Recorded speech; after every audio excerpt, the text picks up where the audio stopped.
مشفق متعطف لا ينتهي بالحصر ما أعطى. حضور نے فرمایا صلی اللہ علیہ وسلم، اللہ تعالیٰ نے حضرت جبرائیل علیہ السلام کو وحی کے ذریعے سے حکم دیا، ان اقلب مدینۃ کذا و کذا باہلھا، فلاں فلاں شہروں کو اس کے رہنے والوں سمیت تلپٹ کر دو، الٹ دو. حضور نے ارشاد فرمایا کہ اس پر حضرت جبرائیل نے عرض کیا علیہ الصلوۃ والسلام، پروردگار ان بستیوں میں تو تیرا فلاں بندہ بھی ہے جس نے پلک جھپکنے جتنی دیر بھی کبھی معصیت میں بسر نہیں کی.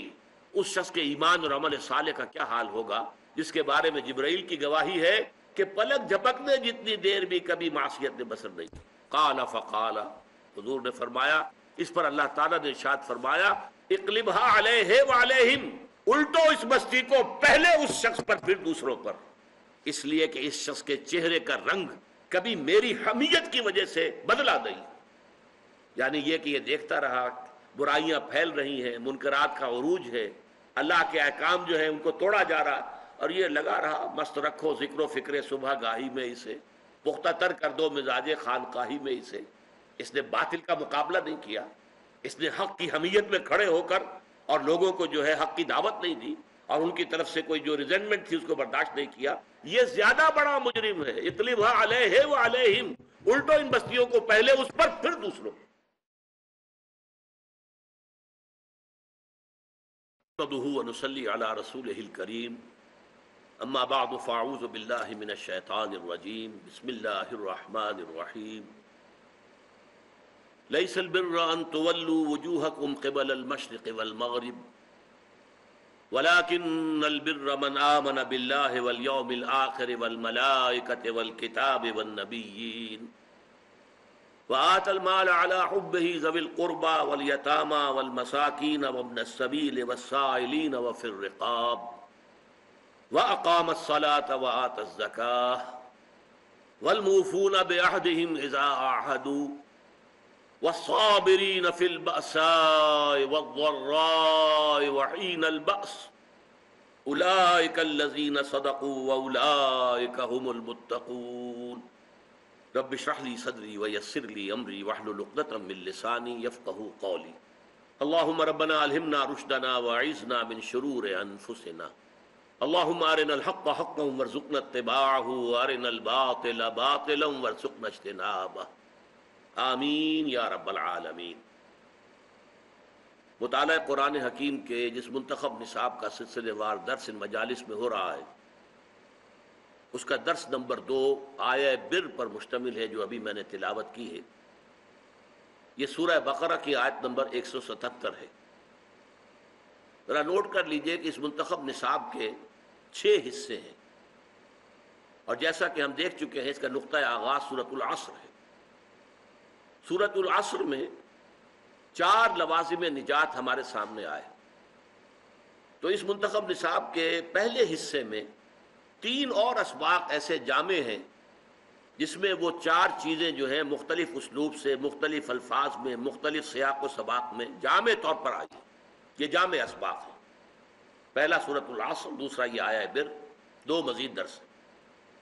پھر 4 حصے وہ ہیں جن میں ایک میں ایمان کے مباحث آئیں گے، تیسرے میں عمل صالح کے مباحث آئیں گے، چوتھے میں تواصی بالحق کے مباحث آئیں گے، 5ویں میں پھر تواصی بالصبر کے مراحل آئیں گے.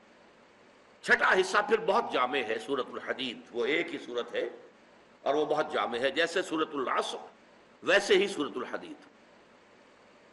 یہ جو آیہ مبارکہ ابھی میں نے تلاوت کی ہے، اس کے ضمن میں پہلے چند بنیادی باتیں نوٹ کر لیجیے. پہلی بات یہ کہ یہ ایک آیت ہے. اس سے پہلے ہم نے ایک سورت پڑھی ہے. سورۃ العصر ایک سورت ہے اور یہ آیت ہے، جبکہ حجم کے اعتبار سے ہمیں نظر آ رہا ہے کہ یہ آیت کہیں زیادہ بڑی ہے، جبکہ سورۃ العصر جو ہے شاید اس کے چوتھے حصے کے برابر ہوگی، بلکہ شاید اس سے بھی کم ہوگی.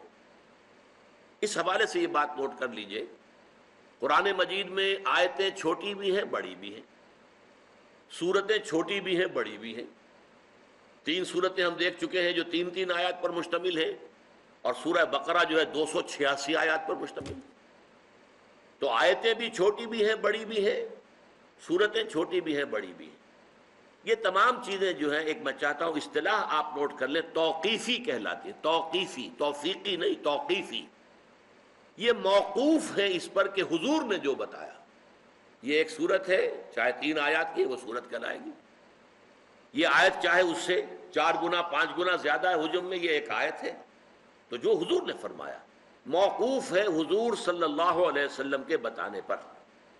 اس میں کوئی گرامر کا اصول نہیں ہے، اس میں کوئی بیان کا اصول نہیں ہے، اس میں کوئی انشاء کا اصول نہیں ہے، بلکہ اس میں واحد بنیاد کیا ہے؟ جیسے کہ حضور صلی اللہ علیہ وسلم نے ہمیں بتایا.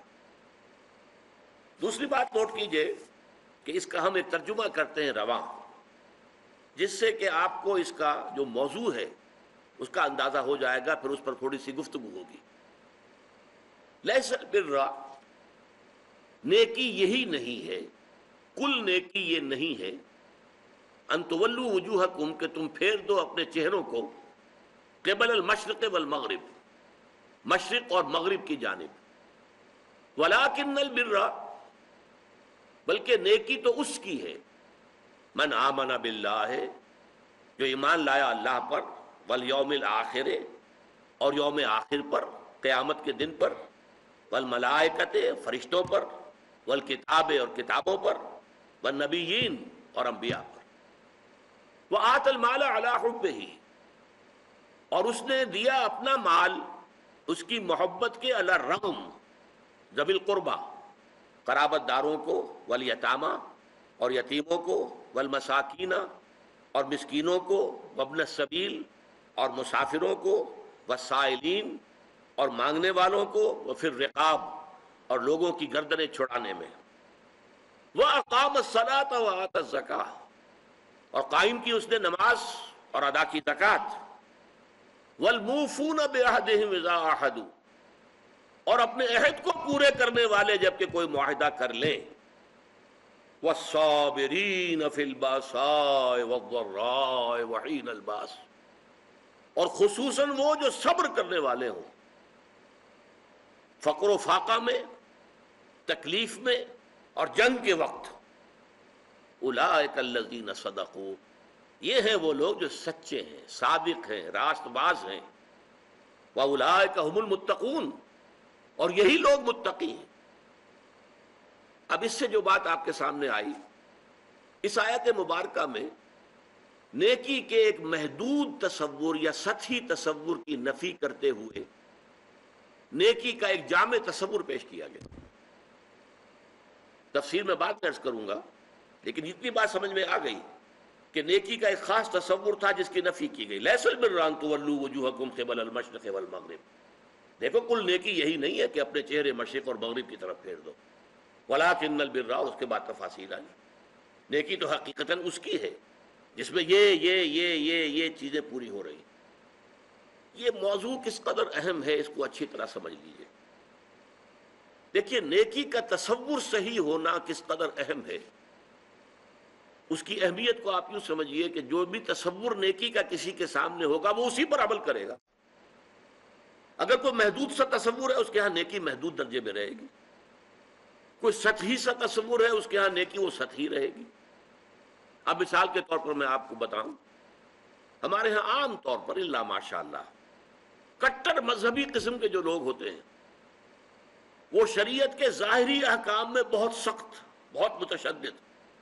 ذرا سا ادھر سے ادھر ہو گیا، کسی نے حنفی مسجد میں رفع یدین کر لیا تو قیامت برپا ہو گئی. یہ کون آ گیا ہمارے یہاں؟ حالانکہ کون سی بڑی قیامت آ گئی اس میں؟ کسی نے اونچی آواز میں اگر آمین کہہ دی تو ایک مصیبت ہو گئی. تو ان چیزوں میں تو بڑے جازم، بڑے پختہ اس پہ جھگڑے کریں گے، مناظرے کریں گے. لیکن عام طور پر دیکھا گیا ہے دل کے کٹھور، سخت دل، عام طور پر دیکھا گیا ہے کہ ان میں وہ رقت قلب نہیں ہوتی، انسانی ہمدردی نہیں ہوتی.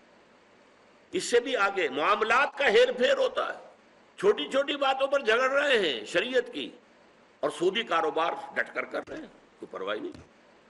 گویا کہ حضرت مسیح علیہ السلام نے جیسا کہ یہودیوں کے بارے میں کہا تھا کہ تم مچھر چھانتے رہتے ہو اور سموچے اونٹ نگل جاتے ہو. چھوٹی چھوٹی چیزوں کے اوپر بحثیں ہیں، مناظرے ہیں، گفتگویں ہیں، دلائل ہیں، کتابیں موٹی موٹی شائع کی جا رہی ہیں. چیلنج کیے جا رہے ہیں، لیکن یہ ہے کہ جو بڑے بڑے منکرات ہیں، حرام شے، اس میں ملوث ہے۔ تو یہ ایک نیکی کا ایک خاص تصور ہے کہ جو ہمارے ہاں ایک مذہب کا جو کٹر مذہبی طبقہ ہے عام طور پر اس کے اندر پایا جاتا ہے، اور اسی کا رد عمل ہے کہ ہمارے ہاں کا نوجوان طبقہ جو ہے، ظاہر بات ہے کہ نوجوان حساس ہوتے ہیں، بلکہ ایسے لوگوں کی اپنی اولادیں جو ہیں ان میں ایک رد عمل پیدا ہو جاتا ہے، اس لیے کہ ان سے چھپا نہیں ہوتا اپنے باپ کا کردار کہ یہ نیکی کے کس تصور پر عمل پیرا ہے، اس کا کردار حقیقتاً کیا ہے۔ اس میں ہمدردی جو ہے نوع انسان کی نام کو موجود نہیں، کسی کو تکلیف میں دیکھ کر اس کا دل جو ہے دکھتا نہیں، اس کا ہاتھ اپنی جیب کی طرف نہیں جاتا کسی بھوکے کو دیکھ کر۔ لہذا وہ جو کردار کا ایک تضاد سامنے آتا ہے کہ ایک طرف یہ بڑا مذہبی بنا پھرتا ہے اور حقیقت میں اس کے کردار کا عالم یہ ہے، تو اس کا رد عمل ہوتا ہے۔ نوجوان حساس ہوتے ہیں اور ان کی سوچ بالعموم صحیح ہوتی ہے، غلط نہیں ہوتی۔ یہ دوسری بات ہے کہ رد عمل میں انسان دوسری انتہا کو نکل جائے۔ تو ایک تصور تو یہ ہے ہمارے معاشرے کے اندر جو مذہبی طبقات ہیں اور زیادہ کٹر قسم کے جو مذہبی لوگ ہیں ان کے اندر آپ کو یہ تضاد نظر آئے۔ اس کا بالکل برعکس معاملہ ہے ہمارے ہاں کا جو لبرل طبقہ ہے، وکلاء ہیں، ڈاکٹرز ہیں، تعلیم یافتہ لوگ ہیں، ایجوکیٹڈ ایلیٹ ہیں، پروفیشنلز ہیں، ان سے آپ کو ایسی باتیں سننے کو ملیں گی کہ جناب نماز روزہ تو انسان کا انفرادی فعل ہے، کوئی کرے نہ کرے، ہاں جھوٹ نہیں بولنا چاہیے، ایفاء عہد ہونا چاہیے، کسی کو دھوکہ نہیں دینا چاہیے۔ یہ بالکل برعکس کہ معاملات انسانی کے اندر اپنا فرض ادا کرنا چاہیے۔ آپ اگر کہیں ملازم ہیں اور تنخواہ لے رہے ہیں تو اپنے فرائض منصبی جو ہے پوری طریقے سے تہہ دل سے ادا کریں، پورا اس کا حق ادا کریں، تاکہ آپ کے لیے اس میں ریمونریشنز آپ کو تنخواہ اور الاؤنسز مل رہے ہیں وہ جائز ہو جائیں۔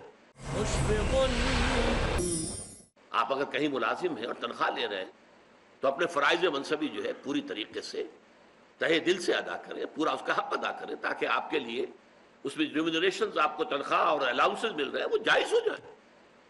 یہ وہ تصور ہے ان کے ہاں کہ جو نیکی کا ایک تصور جو ہمارے ہاں کے تعلیم یافتہ طبقات کے اندر نظر آتا ہے کہ وہ عبادات وغیرہ کی کوئی خاص اہمیت نہیں ہے، نماز روزہ تو ٹھیک ہے اپنے لیے ہے، جو شخص کر لے نہ کرے نہ کرے کیا فرق پڑتا ہے، حالانکہ وہ فرائض ہیں دین کے، لیکن یہ ہے کہ اصل کردار، اصل جو نیکی ہے وہ تو یہ ہے۔ اب اس سے بھی آگے بڑھ کر میں آپ کو ایک تیسری شکل دکھانا چاہتا ہوں جو ہمارے معاشرے کے برے لوگ شمار ہوتے ہیں، جنہیں آپ گنڈے کہتے ہیں یا ڈاکو یا جیب تراش یا طوائفیں، جسم فروش عورتیں، ان کے ہاں بھی نیکی کا کوئی نہ کوئی تصور موجود ہوتا ہے۔ میں آپ سے عرض کروں گا کہ واقعہ یہ ہے کہ جیسے ہمیں جو ہماری طبعی زندگی ہے، ظاہری جسمانی زندگی کے لیے ہوا چاہیے، پانی چاہیے، غذا چاہیے۔ ہوا نہیں ملے گا بند ہو جائے گی تو مر جائے گا فوراً، وہ تو بہت جلدی مرے گا۔ پانی نہیں ملے گا تو چند دن شاید جھیل جائے، مرے گا۔ کھانا نہیں ملے گا تو شاید چند زیادہ دن جھیل جائے لیکن پھر مرے گا۔ تو جیسے ہماری اس زندگی کے لیے، جسمانی زندگی کے لیے، حیات جسمانی کے لیے ہوا، پانی، غذا لازم ہے، اسی طرح انسان کی باطنی زندگی کے لیے ایک لازمی شے یہ ہے کہ وہ اپنے ضمیر کو مطمئن کرے کہ اگرچہ میں بہت برا آدمی ہوں، میں بہت برا آدمی ہوں، میرا یہ کام غلط ہے، میرا یہ لیکن میں فلاں نیکی بھی تو کرتا ہوں نا۔ وہ نیکی کے کسی نہ کسی تصور کو، تاکہ اپنے ضمیر کو مطمئن کرے۔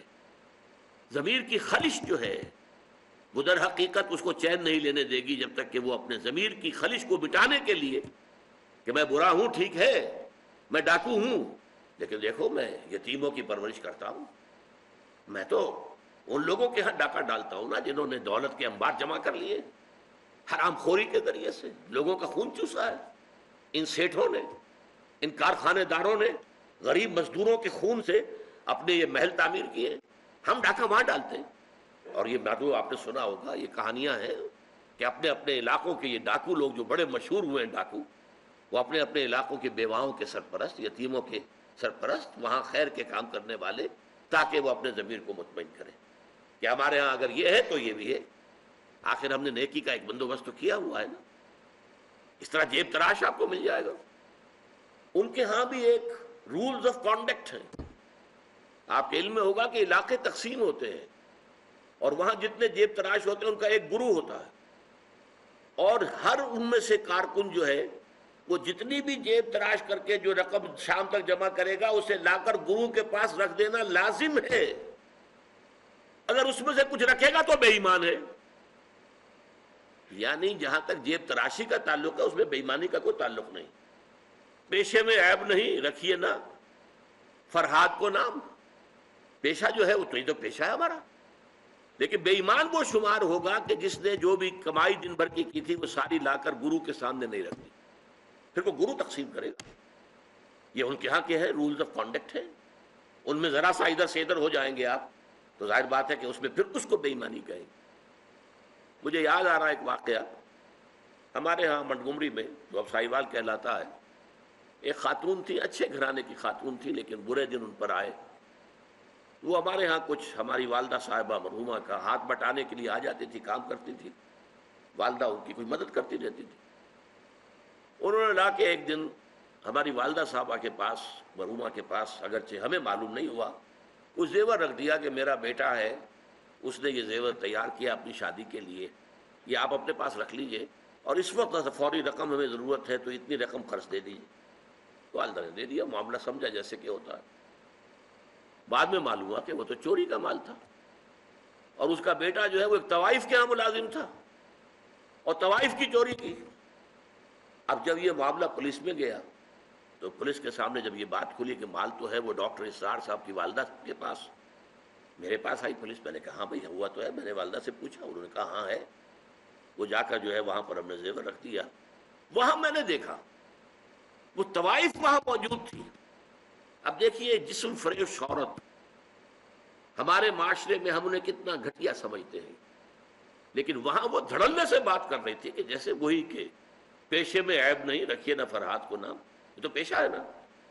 اس نے اس لڑکے کے بارے میں کہا جی بڑا ہی چنگا لڑکا سے ہی بڑا کم کرتا رہا، پتہ نہیں کب بندہ جو ہے وہ بے ایمان بندے دیر ہی نہیں لگی. اب وہ بے ایمان اب ہوا جبکہ اس نے چوری کی، ورنہ ساری ایمانداری ان کے گھر کے اندر چل رہی تھی. پورا جو اس کا پروفیشن تھا اس میں بھی کوئی بری بات نہیں تھی. اور یہ آپ کو معلوم ہے کہ یہ طوائفیں جو ہے جب محرم کے دن آتے ہیں، تعزیے نکلتے ہیں، تو کالے کپڑے پہن کر جلوسوں کے ساتھ جانے والیاں، پھر یہ کہ سبیل لگانے والیاں، اور یہ کہ جو ہمارے ہاں اولیاء اللہ کے مقابر ہیں ان کے جو بھی مزارات ہیں ان پر جب عرس ہوتے ہیں تو وہاں جا کر دھمال کھیلنے والیاں یہی ہے نا. وہ کام نیکی کا کر رہی ہیں. فلاں بزرگ کے ہاں جا کے گئی ہیں نا، وہاں جا کر دھمال کھیلا ہے. وہ تو اصل میں اپنے بزرگ کے ساتھ عقیدت کے حوالے سے کیا ہے، یا یہ کہ احترام ہو رہا ہے محرم کا. اس طریقے سے واقعہ یہ ہے کہ کوئی نہ کوئی نیکی کا تصور ہر برے سے برا انسان اپنے دل میں رکھتا ہے، تب اپنے آپ کو مطمئن کرتا ہے. اگر نہ ہو تو رات کو نیند نہیں آئے گی، آدمی پاگل ہو جائے گا، آدمی کی اندر سے شکست و ریخت ہو جائے گی، اس کی شخصیت کی ٹوٹ پھوٹ کر رہ جائے گا انسان اپنے اندر سے. تو یہ نیکی کے بہت سے تصورات ہیں جو ہمارے معاشرے کے اندر آج موجود ہیں. یہ ہے بہت اہم موضوع. یہاں اس آیت مبارکہ میں ایک خاص واقعہ جو ہے اس کا پس منظر ہے، اس کو سمجھ لیجئے کہ یہ موضوع یہاں زیر بحث کیسے آ گیا. یہ تیسرا نقطہ ہے. اس کو شان نزول بھی کہتے ہیں، اور در حقیقت یہ میں اس کے لیے لفظ استعمال کر رہا ہوں پس منظر. اس آیت کے پس منظر میں تحویل قبلہ کا جو واقعہ ہوا ہے وہ ہے. آپ کے علم میں ہوگا کہ حضور جب تک مکے میں رہے آپ نماز ایسے پڑھتے تھے، خانہ کعبہ کے جنوبی سمت میں کھڑے ہوتے تھے جو رکن یمانی ہے، اور دوسرا وہ رکن ہے جس میں کہ حجر اسود نصب ہے. ان دونوں کے درمیان اگر کوئی شخص کھڑا ہوگا تو اس کو کہتے ہیں استقبال القبلتین. بیک وقت خانہ کعبہ بھی سامنے ہے اور بالکل سیدھ میں بیت المقدس بھی سامنے ہے.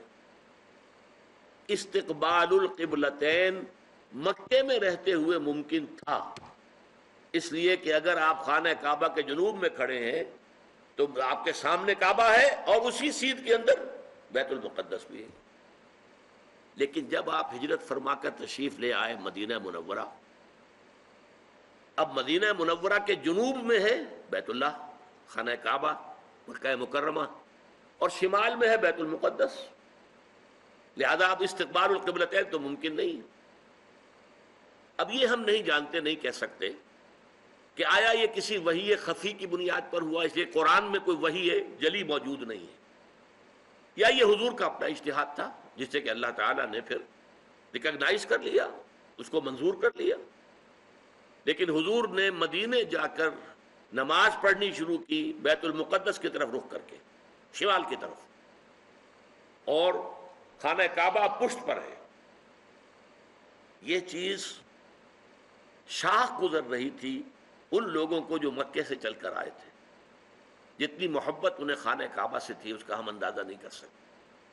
خود حضور جب روانہ ہوئے تھے مکے سے ہجرت کے لیے تو آپ خانہ کعبہ کے پردے پکڑ کر چمٹ کر آپ نے کہا تھا کہ اے کعبہ تجھے معلوم ہے، اے بیت اللہ تو جانتا ہے مجھے تجھ سے کتنی محبت ہے، لیکن یہاں کے لوگ مجھے یہاں نہیں رہنے دے رہے، میں یہاں سے جانے پر مجبور ہوں، یہ تجھ سے ہجرت کر کے جا رہا ہوں۔